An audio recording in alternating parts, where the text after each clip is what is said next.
ಏ ಕತ್ತೆ, ಎಷ್ಟೊತ್ತೋ ಕಾಯೋದು? ಎಲ್ಲಿದ್ಯಾ ಇನ್ನ? ಇಲ್ಲೇ ದೇವಸ್ಥಾನ ಆಚೆ ಇದೆ. ಸರಿ, ಬೇಗ ಬಾ, ಅಪ್ಪ ಕಾಯ್ತಿದ್ದಾರೆ. ಬಂದೆ.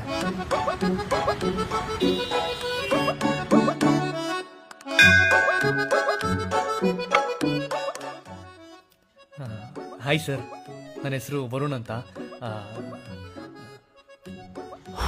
Varun, all the best. Sir, ನನಗೆ ಅಪ್ಪ ಇಲ್ಲ, ಅಮ್ಮ ಮಾತ್ರನೇ ಇರೋದು. ಒಬ್ಬ ಸಿಂಗಲ್ ಪೇರೆಂಟ್ ಕಷ್ಟ ಏನು ಅಂತ ನನಗೆ ಗೊತ್ತು ಸರ್. ಒಬ್ಬ ತಂದೆ ತನ್ನ ಮಗಳನ್ನ ಯಾವ ಥರ ಕಷ್ಟಪಟ್ಟು ಸಾಕ್ತಾರೆ ಅಂತ ನಾನು ನೋಡಿದ್ದೀನಿ ಸರ್. ನಾನು ಕೂಡ ಆ ಸಿಚುವೇಶನಲ್ಲಿ ಬಂದಿದ್ದೀನಿ. ಇನ್ನೂ ಎಷ್ಟು ದಿನ ಅಂತ ನೀವು ನಿಮ್ಮ ಮಗಳು ನೋಡ್ಕೊತೀರಾ ಸರ್? ನಿಮ್ಮ ಮಗಳನ್ನ ನಿಮ್ಗೆ ಚೆನ್ನಾಗಿ ನೋಡ್ಕೋತೀನಿ ಸರ್, ಖಂಡಿತ. ಸರ್, ನಾವಿಬ್ಬರು ಒಟ್ಟಿಗೆ ಇದ್ದರೆ ಅದು ಲವ್ ಸರ್. ಅದೇ ಮದುವೆ ಆದರೆ ನಮ್ಮಿಬ್ಬರು ಕುಟುಂಬನೂ ಒಂದಾಗುತ್ತೆ ಸರ್. ಸರ್,